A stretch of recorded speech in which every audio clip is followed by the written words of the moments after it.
नमस्कार दोस्तों, फिल्म में पवन आर्य चैनल पर आप सभी का एक बार फिर स्वागत है। आज की वीडियो में हम एक ऐसी फिल्म के जटिल सफ़र को समझेंगे जहां एक ही अभिनेता एक साथ तीन बिल्कुल अलग अलग चेहरे लेकर सामने आया। हम बात कर 2017 की ब्लॉकबस्टर तेलुगु एक्शन ड्रामा जय लव कुश की, जिसमें जूनियर एनटीआर के शानदार अभिनय और दिल को छू लेने वाली भाईचारे की कहानी के दम पर दर्शकों का दिल जीत लिया। तो चलिए बिना देर किए शुरुआत करते हैं। फिल्म की कहानी भाईचारे, गद्दारी और बचपन के आघात के परिणामों के इर्द गिर्द घूमती है।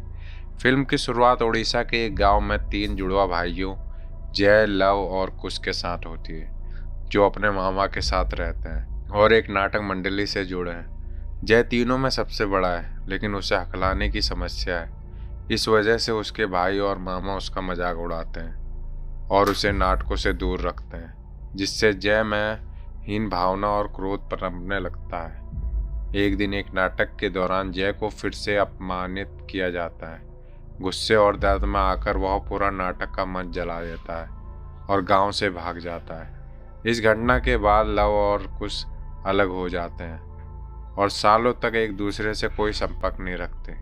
समय बीतता है और तीनों भाई बिल्कुल अलग अलग रास्तों पर चल पड़ते हैं। कुश एक ईमानदार और सिद्धांतों वाला बैंक मैनेजर बन जाता है। वह प्रिया नाम की एक लड़की से प्यार करता है, जो एक शादी की एजेंसी चलाती है। लव एक मौज मस्ती करने वाला और पैसों के पीछे भागने वाला छोटा मोटा चोर बन जाता है। वहीं सबसे बड़ा भाई जय, जो गांव से भागा था, अब पूरी तरह बदल चुका है। वह उड़ीसा के एक शक्तिशाली और खतरनाक गैंगस्टर रावण महाराज के रूप में उभरा है, जो अब एक राजनेता बनने की इच्छा रखता है। कहानी में मोड़ तब आता है जब लव कुश का रूप धरकर उसके बैंक से पैसे चुरा लेता है। इससे कुश पर चोरी का आरोप लग जाता है और पुलिस उसे पकड़ने के लिए दौड़ पड़ती है। इसी बीच कुश की प्रेमिका प्रिया का अपहरण हो जाता है और सभी सबूत कुश को ही दोषी ठहराते हैं। कुश और लव इस पूरी स्थिति से निपटने की कोशिश करते हैं और पता लगाते हैं कि इन सब के पीछे उनका लापता भाई जय यानी रावण महाराज का हाथ है। जय अपने भाइयों को पकड़ लेता है और उन पर अपना एजेंडा थोपता है। वह चुनाव जीतने के लिए जनता की सहानुभूति पाना चाहता है। जय की योजना जटिल है। वह कुश को आदेश देता है कि वह जनता के सामने रावण महाराज का रूप धरे, ताकि लोगों को लगे कि रावण एक अच्छा इंसान है। साथ ही वह लव को एक खास काम सौंपता है। रावण की एक पुरानी दुश्मन है सिमरन, जो उससे बदला लेना चाहती है।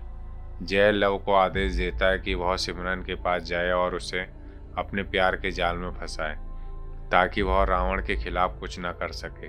जय का यह सब करने के पीछे सिर्फ सत्ता पाना ही नहीं, बल्कि बचपन में हुई उपेक्षा और दर्द का बदला लेना भी है। वह अपने भाइयों से वह सब कुछ वापस लेना चाहता है जो उसने खोया था। हालांकि कुश और लव हार नहीं मानते। वे अपने बड़े भाई के अंदर छिपे उस पुराने जय को वापस लाना चाहते हैं, जो उनसे प्यार करता था। वे जय की योजनाओं में बाधा डालने लगते हैं और उसे समझाने की कोशिश करते हैं कि परिवार सबसे बड़ी ताकत है।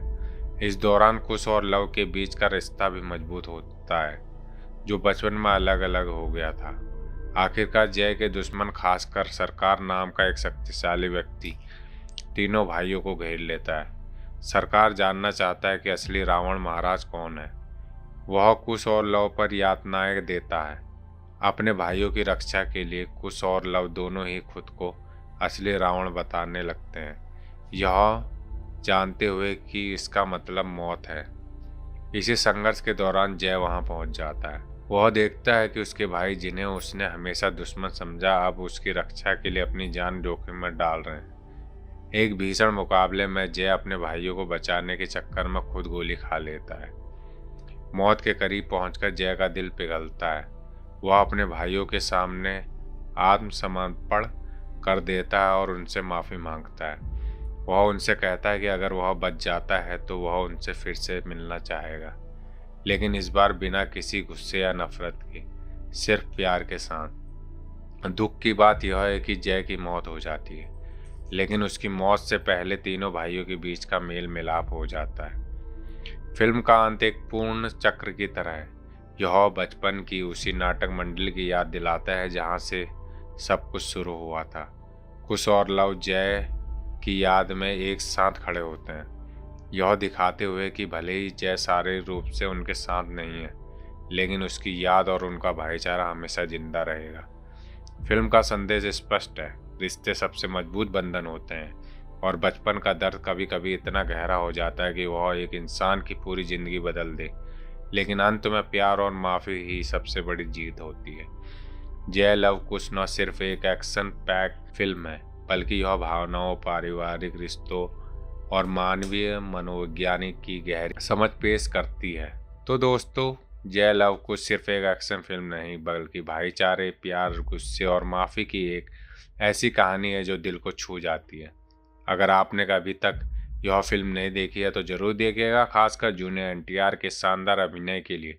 आपको यह एक्सप्लेनेशन कैसा लगा? क्या आप भी मानते हैं कि जूनियर एनटीआर ने इस फिल्म में अपना बेस्ट परफॉर्मेंस दिया है? नीचे कमेंट करके ज़रूर बताइएगा। ऐसी ही मज़ेदार फिल्मों की कहानी समझते रहने के लिए फिल्म कौन आर्या को सब्सक्राइब करना ना भूले। फिल्मी बातें करते रहिएगा दोस्तों। नमस्ते, धन्यवाद।